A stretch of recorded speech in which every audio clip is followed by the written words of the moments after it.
Este programa é livre para todos os públicos. O Senhor esteja convosco. Ele está no meio de nós. Proclamação do Evangelho de Jesus Cristo segundo João. Glória a vós, Senhor. Ao anoitecer daquele dia, o primeiro da semana, estando fechadas por medo dos judeus, as portas do lugar onde os discípulos se encontravam, Jesus entrou e, pondo-se no meio deles, disse: A paz esteja convosco. Depois dessas palavras, mostrou-lhes as mãos e o lado. Então os discípulos se alegraram por verem o Senhor. Novamente Jesus disse: A paz esteja convosco. Como o Pai me enviou, também eu vos envio. E depois de ter dito isso, soprou sobre eles e disse: Recebei o Espírito Santo. A quem perdoardes os pecados, eles lhes serão perdoados. A quem não os perdoardes, eles lhes serão retidos.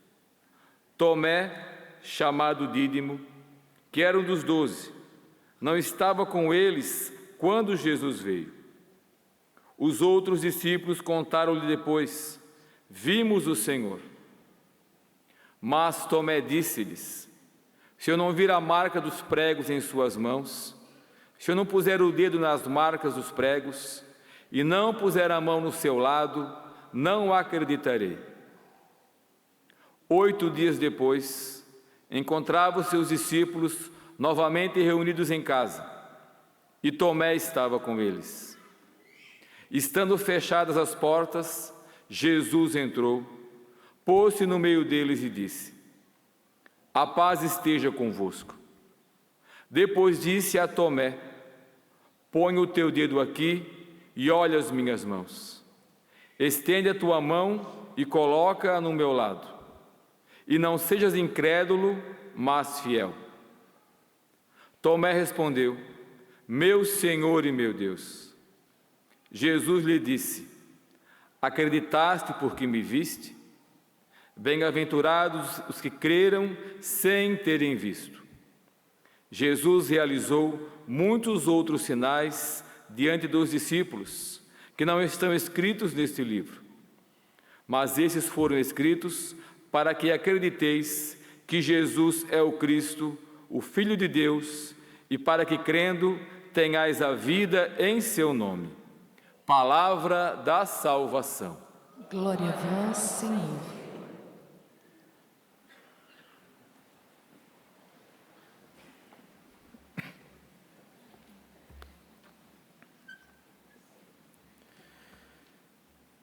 Nesse domingo da misericórdia, nós já queremos, junto com o Salmo, dar graças ao Senhor, porque Ele é bom, porque eterna é a sua misericórdia. A casa de Israel agora o diga, eterna é a sua misericórdia. A casa de Arão agora o diga, eterna é a sua misericórdia. Mas não só a casa de Arão, a casa de Israel, mas nós devemos proclamar dentro da nossa casa, dentro da nossa família, dentro da nossa casa, aqui onde é templo do Espírito, onde é templo onde habita Deus. A tua casa agora o diga, eterna é a sua misericórdia. Proclama aí dentro do teu coração. Coloca a mão no teu coração e diga: A minha casa proclama que eterna é a sua misericórdia. Diga isso. A minha casa proclama que eterna é a sua misericórdia. A minha vida proclama que eterna é a sua misericórdia. Meus irmãos e minhas irmãs, nós somos frutos dessa imensa misericórdia de Deus. Nós fomos criados pela infinita misericórdia de Deus, fomos salvos por sua misericórdia, fomos escolhidos por sua misericórdia. E se estamos vivos agora, nesse domingo da misericórdia, é porque ela nos alcançou novamente. Deus nos sustenta pelo seu amor e pela sua misericórdia. Como o Salmo mostra também, empurraram-me tentando derrubar-me, mas veio o Senhor em meu socorro. Se nós somos sustentados por Deus, diante das provações, das tentações, seja do inimigo, do mundo, é porque o Senhor vai nos sustentando ao nosso lado. O Senhor nos coloca no colo, como um pai pega o filho e derrama a sua misericórdia sobre nós, nos sustentando, sendo nosso socorro. O Senhor é nossa força, nosso canto, e tornou-se para nós o Salvador. Este é o dia que o Senhor fez para nós, alegremo-nos e nele exultemos. No Evangelho, Jesus institui o sacramento que é a fonte da misericórdia, que é onde nós devemos nos banhar sempre. É o lugar onde a água e o sangue que jorraram do lado aberto de Jesus nos encontra quando nós deixamos-nos essa água e esse sangue nos lavar. O lugar de todo doente é dentro do sacramento onde o Senhor instituiu, onde existe o médico e onde existe a cura. O lugar do pecador é dentro do sacramento onde o Senhor instituiu, o sacramento da reconciliação, da confissão, o sacramento da reconciliação. Jesus poderia oferecer a sua misericórdia de diversas outras formas, mas Ele quis dessa forma. Ao anoitecer daquele dia, o primeiro da semana, Jesus entrou, ponte-se no meio deles, dos apóstolos, e disse: a paz esteja convosco. Soprou sobre eles o Espírito Santo e disse: recebei o Espírito Santo. A quem perdoardes os pecados, eles lhes serão perdoados. A quem os não perdoardes, eles lhes serão retidos. Naquele dia, o Senhor estava instituindo a fonte da misericórdia, onde jorra a água que nos lava, que nos purifica de todo pecado. A paz que Jesus oferece é a paz interior que se dá pelo perdão dos pecados. O sacramento da reconciliação é a fonte onde podemos buscar sempre sermos banhados pela imensa misericórdia de Deus. Com o pecado nós saímos à graça. E sabemos qual é o salário do pecado, que é a morte.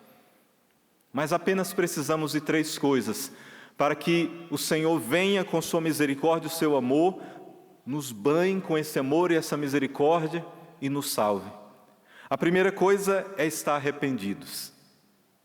A misericórdia de Deus e o seu amor sempre está à nossa disposição, sempre está ao nosso lado.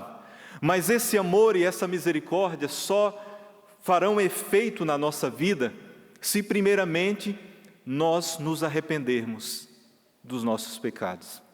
A segunda coisa é termos um propósito de mudança. Além de nos arrependermos, falarmos para o Senhor: Senhor, eu estou arrependido, mas a partir de agora eu não quero mais pecar. Eu vou me esforçar, eu vou colocar todas as minhas forças em buscar a Tua graça e em ficar longe do pecado. Arrependimento, propósito de mudança. E a terceira coisa, ir à fonte da misericórdia e da graça, que é o sacramento da reconciliação. Arrependidos, com o propósito de mudança, não querendo mais pecar, mesmo sabendo que somos frágeis pecadores, mas vamos lutar e buscar a fonte da misericórdia, que é o sacramento instituído pelo Senhor Jesus. A mensagem, meus irmãos e minhas irmãs, a mensagem continua a mesma. Desde o Antigo Testamento, passando pelos profetas, até o último dos profetas, João Batista, que pregou a conversão dos pecados, a mudança de vida. Depois veio Jesus com a mesma mensagem, pregando a conversão dos pecados, a mudança de vida. Depois Jesus pede aos apóstolos que depois da ressurreição de Jesus, depois de Pentecostes, eles começam a anunciar a mensagem do reino de Deus, mas também a mensagem da conversão e da mudança de vida. Depois a igreja, em todos os séculos até chegar nos dias de hoje, a mensagem é a mesma: o Cristo que pede para nós uma mudança de vida, uma mudança de direção. Nós precisamos entender a misericórdia de Deus, porque tem surgido cada vez mais ideias errôneas sobre essa misericórdia de Deus. Cada vez mais surgem pensamentos, pregações de um Jesus que é paz e amor, que distribui a sua misericórdia irreal, de forma irreal. Falam por aí que Deus nos ama e que não precisamos mudar de vida. Uma crescente cada vez mais do relativismo.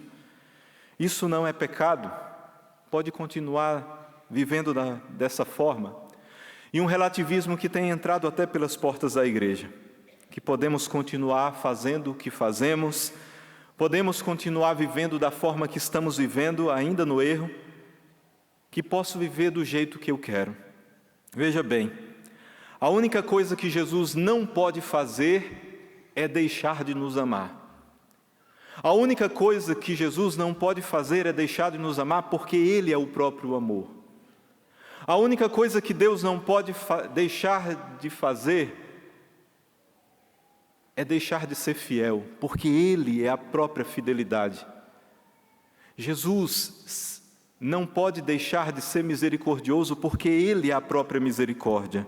Mas preste atenção, Jesus nos ama e quer derramar essa misericórdia, mas Ele odeia algo em nós. O que é que Ele odeia em nós? O pecado. Ele nos ama incondicionalmente, Ele nos ama com um amor eterno, mas Ele não ama o nosso pecado.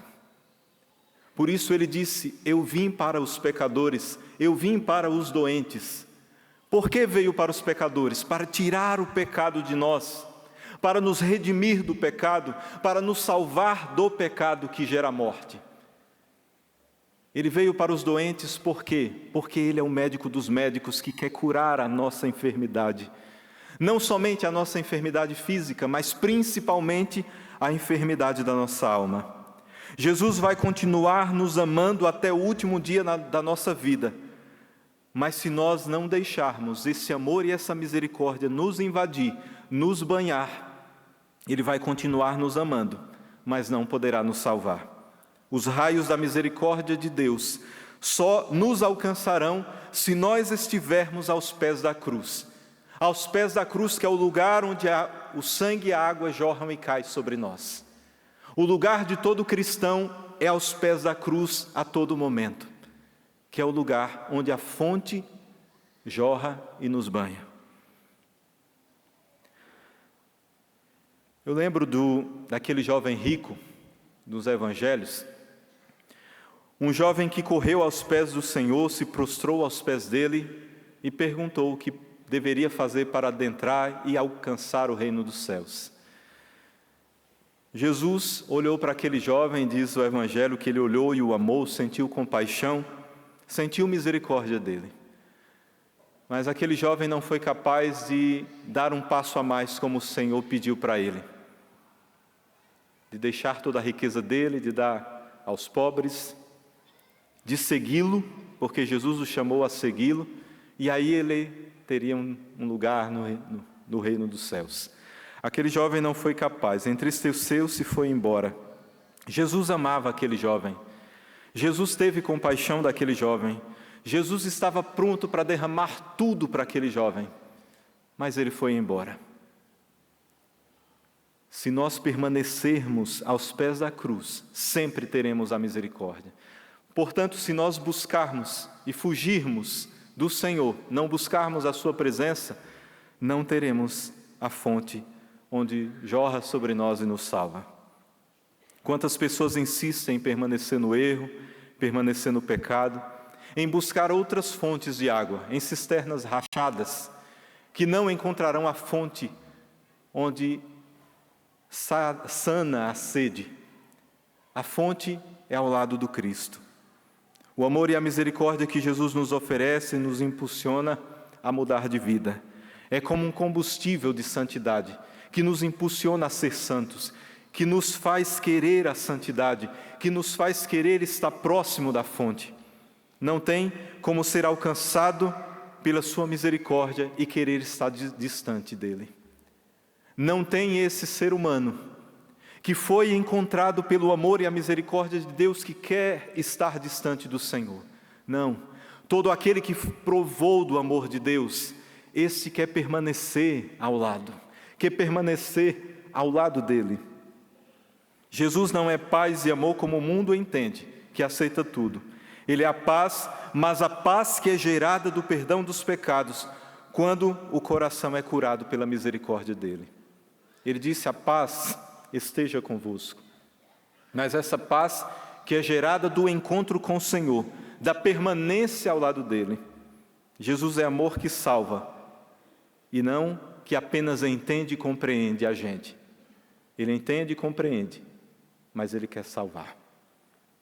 Recordo aquele homem que tinha 38 anos, que estava enfermo de uma paralisia, que estava sempre ao lado da piscina chamada Betesda. Queria ser curado da sua enfermidade física. Jesus encontrou um dia aquele homem e derramou a fonte de amor e misericórdia.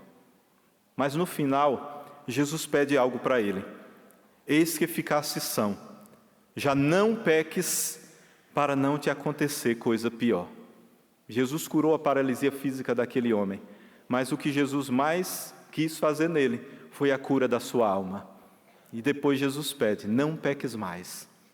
A mesma coisa que Jesus falou para aquela pecadora, aquela mulher que foi pega em adultério.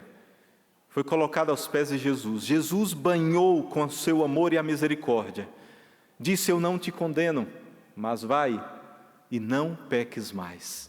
Esse é o fruto quando nós somos banhados pelo amor e a misericórdia de Deus. Nós não queremos mais pecar. Nós temos a graça que Ele nos dá para fugirmos do pecado. Zaqueu, depois de ter sido encontrado por Jesus, disse: Senhor, vou dar metade dos meus bens aos pobres, e se tiver defraudado alguém, restituirei o quádruplo. Jesus disse: hoje a salvação entrou na tua casa. A nossa casa é lugar da misericórdia de Deus, que nós devemos proclamar, que eterna é a sua misericórdia. Se nós deixamos esse amor nos envolver e essa misericórdia nos banhar. Se não nos aproximamos, Deus continua nos amando, mas não pode nos salvar. Por fim, a segunda leitura, que é da carta de São Pedro fala: em sua grande misericórdia, pela ressurreição de Jesus Cristo, Ele nos fez nascer de novo, para uma esperança viva, para uma herança incorruptível, que não se mancha nem murcha e que é reservada para vós nos céus. Ele nos fez nascer de novo, mudar de vida. Ao provarmos da misericórdia de Deus, nós somos impulsionados a essa mudança de vida, a uma conversão, a nascer de novo, a deixar para trás o pecado, a vida velha, para assim provarmos da herança eterna que um dia vamos encontrar no céu, mas que enquanto aqui permanecermos ao lado do Cristo, aos pés da cruz, sempre seremos banhados desse amor e dessa misericórdia. Pedro fala no final que a nossa fé será provada como o ouro é provado no fogo. Meus irmãos e minhas irmãs, durante a nossa existência aqui nessa terra, nós seremos provados como o ouro é provado no fogo. E para sermos provados e permanecermos firmes, é só ao lado do Cristo, é só ao lado da cruz de Cristo. E nós só seremos provados realmente pelo fogo da provação, e que nos fará permanecer até o fim da nossa vida e aptos a entrar no céu, se todos os dias, no dia que o Senhor fez para nós, que é hoje, que é amanhã se Ele nos der, se é depois se nos der mais um dia, esse banho do amor e da misericórdia de Deus que nos fará permanecer dia após dia e até o fim da nossa vida. Que o Espírito Santo que o Senhor derramou sobre os apóstolos naquele dia, que foi derramado sobre nós, possa nos fazer permanecer dia após dia ao lado do Senhor, para assim sermos um dia herdeiros da herança eterna. Louvado seja o nosso Senhor Jesus Cristo.